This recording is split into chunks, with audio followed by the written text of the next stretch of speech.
आप सभी का स्वागत है आपके अपने चैनल चौक इंडस्ट्रियल एकेडमी पे। उम्मीद करते हैं आप अपने घरों में सुरक्षित होंगे, सेफ होंगे।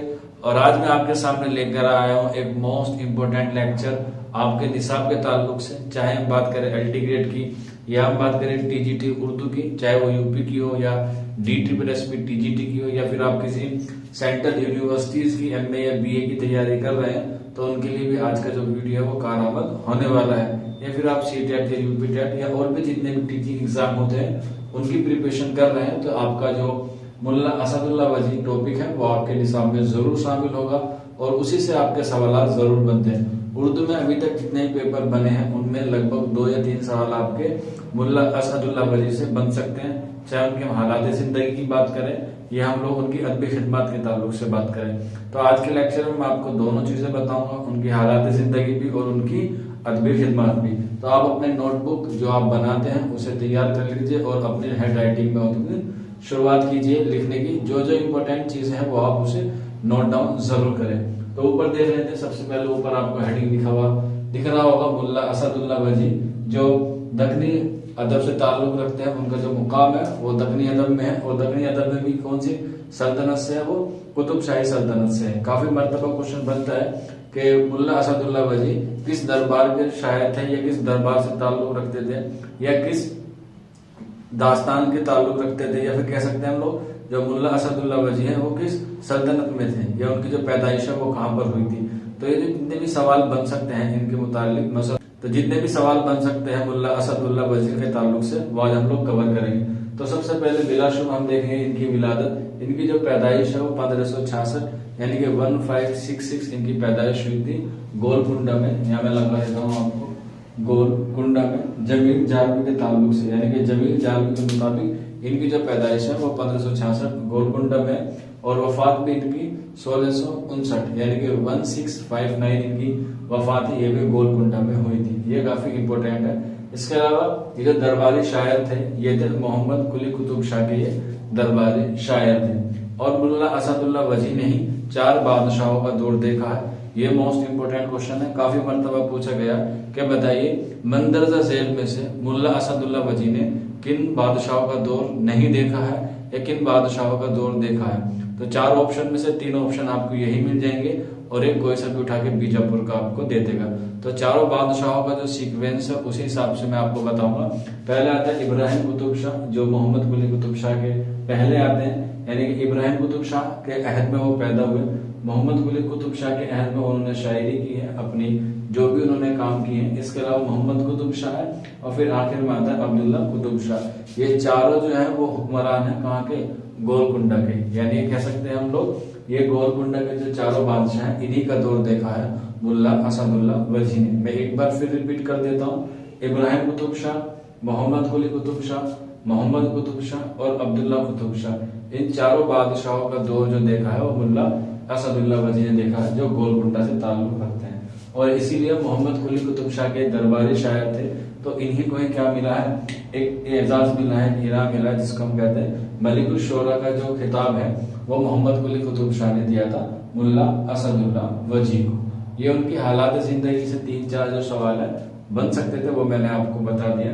अब देखते हैं उनकी जो खिदमात है, अदबी खिदमात है, या कह सकते हैं उनकी जो तसानीफ है। दक्कन में बात कर ले या फिर हम लोग बात करें उनकी उर्दू के एतबार से भी, तो उनकी 2-3 तसनीफें जो है वो अहम है, जिसमें 2 जो है वो सबसे ज्यादा अहम है। पहली बात कर रहे हैं हम उनकी मसनवी की और दूसरी है उनकी दास्तान की। तो पहली मसनवी जो है उनकी कुतुब मुस्तरी है, जो आपको पता होगी 1609 में लिखी गई है। सन भी है और हिजरी भी, दोनों आपको याद रखना है। एग्जाम में आपसे खास तौर से कुतुब मुस्तरी का सन नहीं पूछा जाता है, कुतुब मुस्तरी का आपसे हिजरी पूछा जाएगा। तो आप इसे ऐसे याद कर लें कि 1609 है, 1609 क्या है, यहाँ पे सन है और 9 का डबल होता है 1000, यानी कि 9 का डबल होता है 18। तो इसका जो सन है वो 1018 आ जाएगा। ये बच्चे बहुत कंफ्यूज हो जाते हैं क्योंकि वहां पे उर्दू में लिखा हुआ होता है, लेकिन लोग जो बच्चे हैं वो याद नहीं करते, सिर्फ ईयर याद कर लेते हैं, हिजरी याद नहीं करते। तो आप लोग हिजरी भी याद करें, 1018 उसकी जो वो हिजरी है। और ये गोलकुंडे की पहली तवाज़ात मसनवी है, ये भी आप याद रखें क्योंकि एग्जामिनर आपको घुमा के दे देगा। वो आपसे पूछा जाएगा बताइए उर्दू की पहली मसनवी कौन सी है? तो आप बिला शुबा बता सकते हैं उर्दू की जो पहली मसनवी है वो कदमराव पदमराव है, जो बहमनी दौर में लिखी गई है। साल, उसका जो साल है वो 1435 के दरमियान है। लेकिन अगर वो पूछ रहे गोलकुंडा की पहली मसनवी कौन सी है, तब आपका आंसर होगा कुतुब मुस्तरी। और यहीं पे अगर वो पूछ रहे थोड़ा सा और तब्दील करके ये शुमाली हिंद की पहली मसनवी कौन सी है, तो आप उसका आंसर होगा मोहम्मद अफजल झंझानवी की विकट कहानी। तीनों क्वेश्चन है मसनवी से, लेकिन तीनों क्वेश्चन जो है वो मुख्तलिफ है। बस आपको थोड़ा सा अपना IQ लेवल जो है वो बढ़ाना होगा। मैं एक बार रिपीट कर देता हूँ कि उर्दू की पहली मसनवी है कदमराव पदमराव, जो बहमनी दौर में लिखी गई है। गोलकुंडा की पहली मसनवी जो है वो है मसनवी कुतुब मुस्तरी, जो मुल्ला सदुल्ला वजी ने 1635 या 1609 या 1018 में लिखी है। इसके अलावा शुमाली हिंद की जो पहली मसनवी है वो मोहम्मद अफजल झंझानवी की है, जिसको हम जानते हैं विकट कहानी के ताल्लुक से।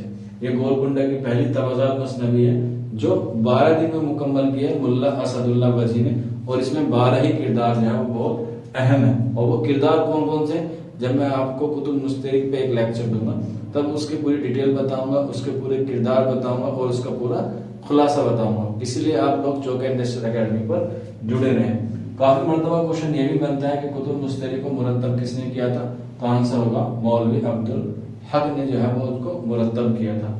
ये इनकी तसनीफ हुई जो मसनवी है। ये जो तसनीफ है कुतुब मुस्तरिक वो शायरी के ताल्लुक से है, लेकिन ये जो सबरस है ये इनकी दास्तान है। और मुल्ला असदुल्ला वजी को शायरी पे और नस्र पे दोनों पे कुदरत हासिल थी, इसीलिए उन्होंने तसनीफ लिखी दास्तान, जो सन है उसका 1635 और हिजरी है उसका 1045। ये दोनों सन और हिजरी आपको दोनों याद रखनी है। और ये उर्दू की पहली तमसीली दास्तान है। उर्दू की पहली तमसीली दास्तान सबरस है, जो मुल्ला असदुल्ला वजी ने लिखी है। और ये जो फरमाइश पर लिखी गई थी, ये लिखी गई है अब्दुल्ला कुतुब शाह की फरमाइश पर, और इसको भी मुरत्तब किया है मौलवी अब्दुल हक ने। और इसको जो पहली बार शाये किया था अंजुमन तरक्की दक्कन से 1932 में इसे शाये किया था। और इसी मसनवी में और इसी दास्तान में मुल्ला वजी ने अपनी जबान को हिंदुस्तानी जबान कहा है। आप यहाँ देख सकते हैं काफी मरतबा क्वेश्चन पूछा जाएगा आपसे कि मुल्ला वजी ने अपनी जबान को हिंदुस्तानी जबान किस तसनीफ में कहा, तो आप बता सकते हैं सबरस में मुल्ला वजी ने अपनी जबान को जबान हिंदुस्तानी कहा है। ये मोस्ट इंपोर्टेंट क्वेश्चन है। और इसी में यानी कि सबरस में ही सबसे पहले हमें किसकी झलक देखने को मिलती है, इंशाइयों की झलक हमें सबसे पहले देखने को मिलती है। ये काफी इंपॉर्टेंट है। काफी बच्चे कंफ्यूज हो जाते हैं कि इंशाइया की झलक सबरस में कहाँ मिलती है।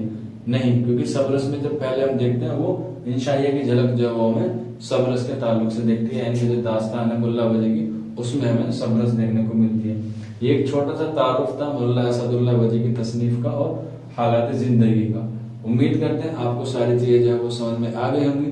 फिर भी अगर कोई डाउट रहता है या कोई क्वेरी रहती है आपको, तो आप लोग हमें इस नंबर पर 9045220432 इस पर रब्ता कर सकते हैं। चाहे आप बात करें आज के लेक्चर की, चाहे आप बात करें किसी भी लेक्चर की, आप हमारे लेक्चर जाके वहां पे देख सकते हैं। अगर कोई बच्चा यूपी LT ग्रेड के बैच में जुड़ना चाहता है तो वो जुड़ सकता है। आपका जो बैच है वो ऑन द वे है। रही बात उसकी वैकेंसी की कि वैकेंसी कब आएगी, तो वैकेंसी जो है वो उसकी जल्द आने को है। कहीं ऐसा ना हो कि आप लोग वैकेंसी का इंतजार करते रहें और वैकेंसी एकदम से आ जाए और आप कहें कि अब तो इसका जो सिलेबस है वो हमारा पूरा नहीं हो पाएगा। क्योंकि आपको पता होगा इसके जो कंटेम्परेरी, इसके जो समकालीन है LT ग्रेड में उर्दू के, वो है GS। और GS का जो सिलेबस है वो इतना वास्ट है, इतना वाइड है कि बहुत ज्यादा तवील है। उसको कवर करना 3-4 महीनों में बहुत मुश्किल सा होता है, लेकिन फिर भी हम लोग ट्राई करेंगे आप लोगों के लिए। जैसा भी हम लोगों का बैच चल रहा है उसमें हम लोगों ने मेडिवल इंडिया खत्म कर लिया और अभी हम लोग एंशिएंट हिस्ट्री पे चले। तो जो बच्चा जुड़ना चाहता है वो जुड़ सकता है। काफी बच्चे कहते हैं सर डेमो क्लास दे दीजिए। हमारी जितनी भी चीजें हैं यूट्यूब पे वो सारी आपके लिए डेमो है।